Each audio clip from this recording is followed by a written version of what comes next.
6 তারিখ সকালবেলা আমার ছেলেরে না ভাইয়া আমার ঘরে ধরে হামলা করিয়া জামাত বিএনপির লোকেরা আইয়া আমার দোকানও আগুন দিছে, ঘরও আগুন দিছে, দিয়া ভাঙচুর সব কিছু করছে।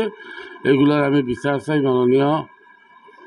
মাননীয় আদালতের কাছে আমি বিচার প্রার্থী। আমার এই বিচারটা দেখে তা আমার আজ 1.5 বছর হয়েছে বুরহানুদ্দিন লন্ডন গেছে গিয়া, 1.5 বছর ধরে আমার দেশও নাই ও জামাত বিএনপির তাই আমার গড় দর ভাঙচুর।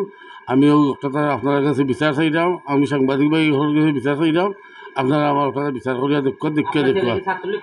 আমার ছেলে ছাত্রলীগ করছে আগে, তার হে লন্ডন গেছে কিনা। আর ছাত্রলীগ তো আর 1.5 বছর ধরে করেন না। এখন আটটা ধরে তারা আইয়া আমার ঘরে হামলা, সকালে একবার হামলা করছে, আইয়া গেছে চক্কর দিয়া, আর বিকালে আইয়া করে আগুন দিয়া করে ভাঙচুর করিয়া হলতা গেছে গিয়া।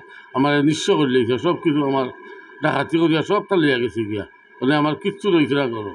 ধন্যবাদ। দর্শক, আমরা এই মুহূর্তে যার সাথে কথা বলে আপনারা জানেন, সিলেট নগরীর 34 নং ওয়ার্ডের বাসিন্দা বালুচর নয়াবাজার, যিনি একজন প্রতিষ্ঠিত ব্যবসায়ী ছিলেন, রড সিমেন্টের ব্যবসায়ী আজি রিপন মিয়া, আমরা আপনারা সকলে চিনেন।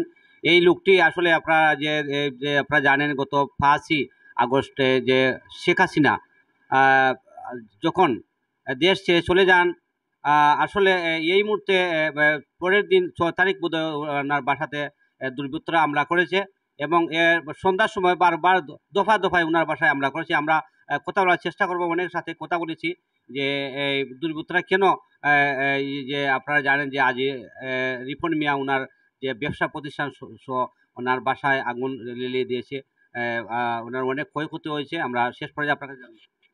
জি, আমার তো ব্যবসা বাণিজ্য সব কিছু নষ্ট করলি, সবটা আগুন লাগাই জ্বালাইয়ার বাদে ভাঙচুর করিয়া হয়েছে। আমার ছেলে বুরহানুদ্দিন দেয় না, আমার ছেলে তো লন্ডন, আমি আইনা দিব কত ছেলে কথা মখান কথা করে মারতো তারা নানান ধরনের উৎপাতি করছে, করিয়া বাদে হত্যা করিয়া ফায়ার সার্ভিস আইসে, আইয়া কিছু পানি মারছে, মারিয়া ফায়ার সার্ভিসও গেছে গিয়া। তারা যা অত্যাচারী করে আমার ছেলেরে আমার ছেলেরে তারা ফাইলে মারি লইব। আমার ক্ষয়ক্ষতি তো আমার যা আছিল সয় সম্পদ সবটা তো তারা এগুলা ধ্বংস করে লিখছে। আর কি ক্ষয়ক্ষতি তো আপনারা নিজে দেখলা। এরা তো বেশি বিএনপির লোকরা ছিল, বিএনপি জামাত, তারা দুই দলের লোক ছিল, খালি কয় বুরহানুদ্দিনে দেন। আমি একবারে নিশ্চয় হয়ে গেছি, আমার আর কোনো ওদের ব্যবসা বাণিজ্য করিয়া খাওয়ার মতো কোনো ব্যবস্থা নাই। আর 1.5 বছর হয়েছে। ধন্যবাদ। আমরা এই মুহূর্তে কথা বললাম ওনার সাথে, উনি আসলে নিঃস্ব হয়ে গেছেন।